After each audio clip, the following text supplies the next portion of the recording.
aqueles que foram a essas instituições por serem amigos do rei buscar privilégios, ninguém vai persegui-los.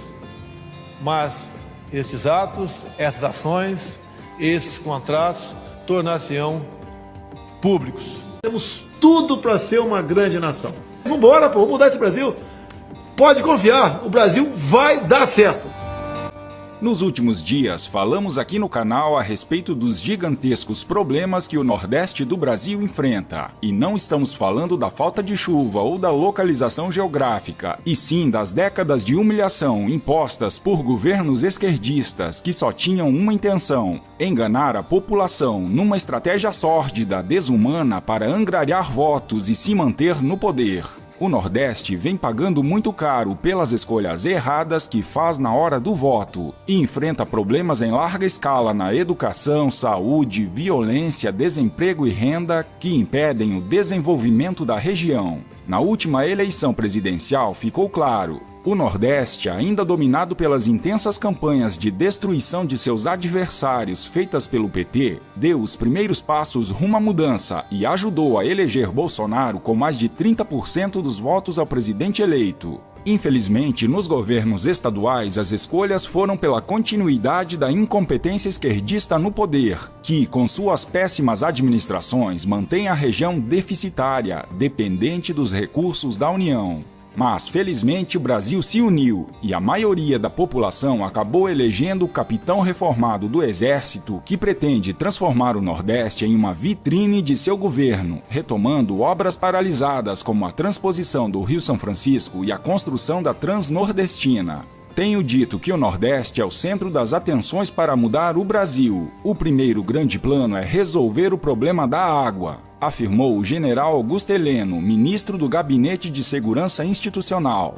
O governo Jair Bolsonaro começa nesta segunda-feira a preparar as primeiras ações de seu plano para o Nordeste. Uma reunião na Casa Civil, comandada por Onyx Lorenzoni, vai reunir titulares de diversas pastas com o objetivo de elaborar medidas concretas para serem submetidas ao presidente. Bolsonaro quer trabalhar intensamente apontando políticas para a região, sinalizando não haver nenhum rancor com o fato de ter sido derrotado na eleição no Nordeste, onde todos os governadores são de oposição.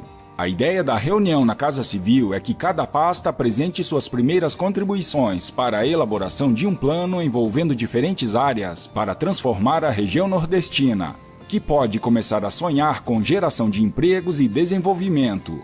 Aí é que começa a aparecer a importância de fazer parcerias com países desenvolvidos, que têm algo bom a nos oferecer. A primeira grande proposta verbalizada pelo presidente é de buscar cooperação tecnológica com Israel para dessalinizar água do mar. A Embrapa já possui um projeto na região que aproveita águas de poços, enquanto que a tecnologia de Israel é empregada sobretudo para a água do mar, infinitamente abundante. O sertão, enfim, vai ter água.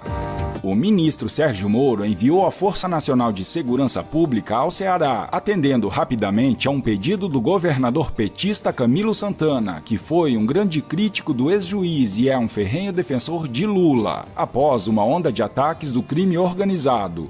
Segundo integrantes da cúpula do Ministério da Justiça, a onda de crimes no Ceará já poderia ter sido resolvida, mas o governo petista é lento na execução das medidas contra a crise de segurança. Esse é um grande problema que Bolsonaro pode enfrentar na execução de medidas para desenvolver de uma vez por todas o Nordeste, a oposição petista. Se os governadores e prefeitos esquerdistas dos estados nordestinos estiverem dispostos a sabotar o governo federal, prejudicando a população nordestina, será difícil a implantação de medidas que atraiam investidores e desenvolvam a região. Aí que entra a população nordestina, que tem o dever, a obrigação de pressionar seus representantes a trabalhar em conjunto com o governo federal, pois se esses governadores e prefeitos esquerdistas ignorarem as ordens da cúpula de seus malditos partidos políticos e houver cooperação, as expectativas são animadoras. O atraso regional em alguns setores significa grande potencial de avanço, e isso é um prato cheio para grandes investidores. É urgente recuperar a capacidade de investimento das administrações públicas. Ao contrário de outros estados, o Nordeste possui movimentação financeira inferior a seu produto interno bruto, o que resulta em racionamento do crédito. A isso se junta uma dificuldade institucional. Em grande parte do Nordeste não se consegue empreender por falta de garantia para obter financiamento. A estrutura de propriedade de terras é um entrave, pois a falta de registros e escrituras incide numa insegurança jurídica que encarece o negócio. Isso deve ser encarado e resolvido urgentemente. Outro grande problema é a infraestrutura precária. Para solucionar esse problema, precisa-se de investimentos públicos e privados em obras que dialogam entre si. E é aí que entra o novo Ministério da Infraestrutura, que tem projetos extraordinários para transformar o Brasil todo em um gigantesco canteiro de obras. Um dos grandes trunfos do Nordeste é apostar em energia eólica e solar, deixando para trás o flagelo da carência de água em larga área do território. Podemos vislumbrar uma política para recursos abundantes e não escassos como temos visto, se comparando essa oportunidade à iniciativa da produção de soja que conduziu o Centro-Oeste a um nível econômico superior. A Associação Brasileira de Energia Eólica divulgou que a contribuição dos ventos chega a representar mais de 70% da produção energética no Nordeste. A região, historicamente importadora de energia, agora tem se tornado autossuficiente e até exporta. Rio Grande do Norte, com 146 usinas, Bahia, com 133 e Ceará, com 80, encabeçam a lista de maiores produtores de energia eólica do país. O potencial é extraordinário. Entre 2003 e 2017, aplicou-se em média anual 1,67 bilhão de reais em infraestrutura na região. A meta agora é de 15 bilhões de reais. São quase 10 vezes mais. Isso é inédito. Com Sérgio Moro no comando da segurança pública e sua política linha dura, que será implementada no combate ao crime, o turismo no Brasil ganhará força e o Nordeste tem muito a ganhar com isso. Também pode ser levado à mesa da reunião o projeto para legalizar cassinos no Brasil, que pode desenvolver a região atraindo turistas do mundo todo, gerando emprego e renda. Falamos em outros termos, será um outro Nordeste. Aqui vai um recado direto aos políticos que foram eleitos e representam a população nordestina. Acordem, caiam na real, o Brasil agora é outro, é um só, não existe mais o nós e eles. Não sejam idiotas, não atrapalhem o desenvolvimento do Nordeste, ou serão lançados junto com o seu líder corrupto presidiário ao lixo da história.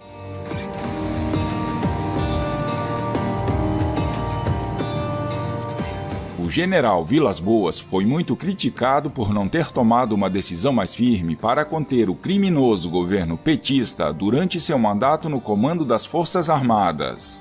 Eu também o critiquei, muito, mas acho que, sabiamente, ele não tomou nenhuma atitude mais drástica no país, porque ele tinha uma visão ou esperança de que o exército tomaria o poder pelo voto, assim como fizeram os comunistas ao perderem a luta para as Forças Armadas. O general sabia, se ordenasse uma intervenção, sanções internacionais ao Brasil teriam ocorrido de imediato, apesar de que, internamente, nós já estávamos sofrendo uma sanção, pois os recursos que deveriam ser destinados à educação, saúde, infraestrutura, segurança, eram desviados pela corrupção que devastava a nação. Em momentos delicados, como nas vésperas do julgamento do habeas corpus do ex-presidente Lula no STF, inteligentemente Vilas Boas interviu, usando suas redes sociais para mandar um recado direto ao Supremo. Não façam isso que estão pensando em fazer. Bolsonaro já mostrava sinais de que iria vencer. O general apenas garantiu que não houvesse uma manobra para interferir nas eleições através da fraude. O episódio do atentado pegou a todos de surpresa, mas graças à intervenção divina não obtiveram êxito. Ninguém sabe o que teria ocorrido caso obtivessem. De surpresa, o Brasil também foi pego ao se deparar com a notícia de que no último minuto antes do recesso, com o último ato antes das férias de um STF aparelhado, o ministro Marco Aurélio Mello tentasse dar um golpe, libertando milhares de presos, entre eles Lula, o chefe da organização criminosa. Às pressas, sob chefia de Vilas Boas, o alto comando do Exército fez uma reunião de emergência por videoconferência. Minutos depois, Dias Toffoli barrou a decisão de Marco Aurélio. Não foi coincidência, foi intervenção cirúrgica, precisa. Jair Messias Bolsonaro e Antônio Hamilton Mourão tomaram posse. O chefe da organização criminosa está preso. Missão bem-sucedida. Agora o trabalho será duro na reconstrução de um país devastado pela corrupção e pela criminalidade em busca de um Brasil mais justo, desmantelando todo o viés comunista que foi implantado no país através das universidades, sindicatos, cargos políticos e até no judiciário. Aos poucos, isso tudo deverá ser banido dessa terra mãe gentil, para que tenhamos uma nação que cresça e seja mais justa para todos os brasileiros. Eduardo Dias da Costa Vilas Boas, um brasileiro. Se chegamos até aqui, a história do Brasil deve muito a esse magnífico general do Exército e estupendo líder. Soube como contornar as crises, intervindo com firmeza nas horas difíceis. Líder discreto, é um patriota da altitude de Duque de Caxias. Honrou a farda servindo ao Brasil, com dignidade, integridade, retidão, honradez, honestidade, probidade, respeitabilidade, honorabilidade, grandeza, ética, seriedade, foi o avalista e o principal patrono da libertação pacífica do Brasil das garras da corrupção e do Estado opressor. A história fará justiça a esse vulto da nossa pátria. E como ele prometeu, a saída foi pelo voto, democraticamente. Obrigado, general, de coração, obrigado. Não há como não se emocionar com a sua ordem do dia na transferência do comando. Sua grandeza nos inspira, motiva e encoraja. Vamos honrar sua coragem. Brasil acima de tudo!